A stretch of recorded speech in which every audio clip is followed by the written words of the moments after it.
sciences, puisqu'elle est d'une part philosophe des sciences, elle enseigne l'histoire et la philosophie des sciences à Paris 1, et elle fait partie d'un comité éthique au sein du CNRS. Elle est présidente de Vive Agora.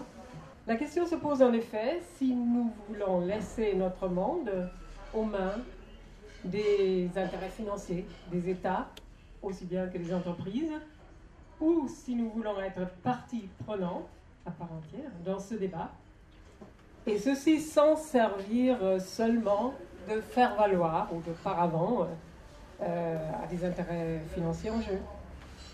Comment faire pour que l'engagement des citoyens dans le débat public ne se réduise pas à un simple faire-valoir justement. 1 milliardième de mètre, qu'est-ce que ça peut avoir à faire avec la société, avec notre vie? 1 milliardième de mètre, c'est absolument impensable pour nous, pour moi qui ne suis pas scientifique du tout. C'est 10 puissance moins 9 mètres. Et comme les scientifiques sont gentils, ils m'ont expliqué que c'est à peu près la distance de pouces de nos ongles, de nos cheveux par seconde. Donc il faut continuer à faire toujours plus petit et toujours plus de fonctionnalités sur toujours moins de matière. D'accord ? Donc pour continuer cette course en avant, eh bien depuis, en gros, on sait qu'à partir de 2010-2015, on ne peut plus s'appuyer sur la technologie du silicium qui jusqu'ici a permis de faire toutes ces bons en avant. La prochaine génération, on pense que ce sera l'ordinateur quantique, c'est-à-dire où on aura des puces pour nos ordinateurs qui seront faites de un atome ou même d'un électron. Chaque composant sera un atome ou un électron. Donc ça, c'est, si je peux dire, la force motrice derrière les nanotechnologies. Ce qui fait qu'on a investi depuis 2000 dans les nanotechnologies. Ce qu'on veut faire maintenant, c'est construire une puce atome par atome.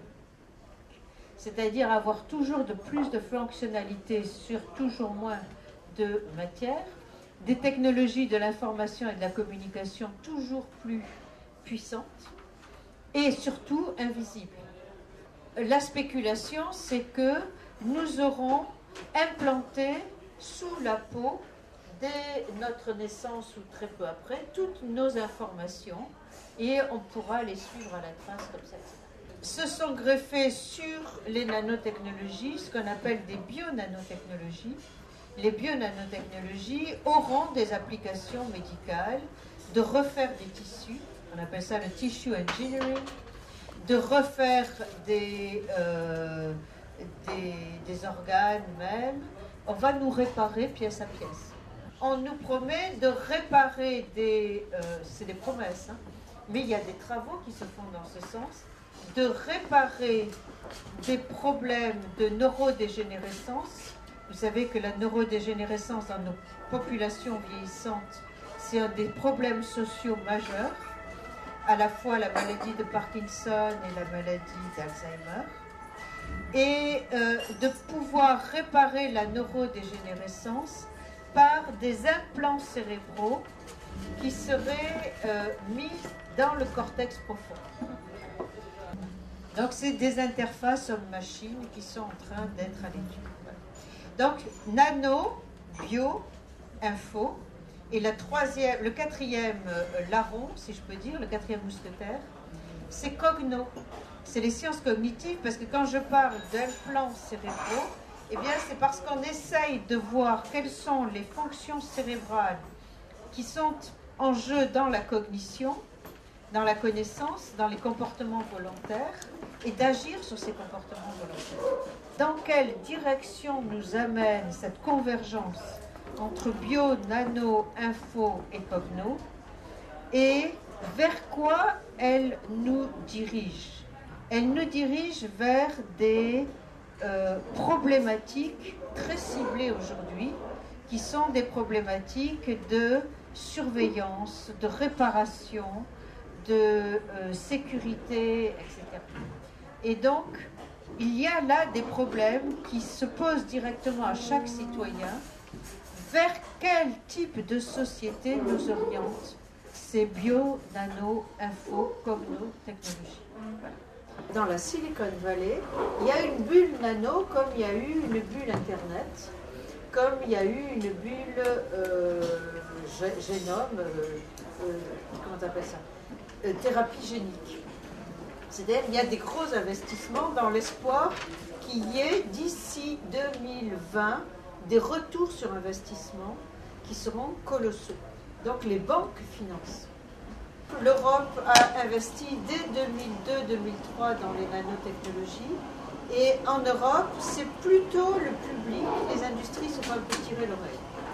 Pour lever des fonds, ils s'amusent à faire peur et à faire rêver. Et puis après, pour qu'on leur fiche la paix et que les comités d'éthique ou les gens comme moi n'aillent pas trop regarder ce qu'ils font, eh bien, ils disent, mais non, circuler, il n'y a rien à voir. Nous, on n'a rien à voir avec la singularité. Nous, on n'a rien à voir avec ces gens-là. Les industriels s'emparent des découvertes et c'est eux qui font ce qu'ils veulent et on n'a plus son mot à dire. Il est bien difficile aujourd'hui de séparer ce qui est la recherche fondamentale de la recherche appliquée. Pour deux raisons. D'une part, la recherche la plus fondamentale exige beaucoup de techniques et de technologies et de très hautes technologies qui coûtent très cher.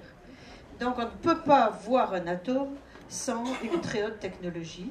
Je veux dire que la responsabilité des scientifiques, elle n'est pas qu'entre les mains des industriels. Et ils le savent. Et l'idée qu'on nous a toujours présenté les progrès techniques comme la solution de tous nos problèmes, eh bien, il faut aussi voir que chaque avancée technique pose à son tour des problèmes. La question qu'il faut se poser maintenant, c'est est-ce que par hasard, ces avancées ne posent pas plus de problèmes que ceux qu'elles viennent résoudre?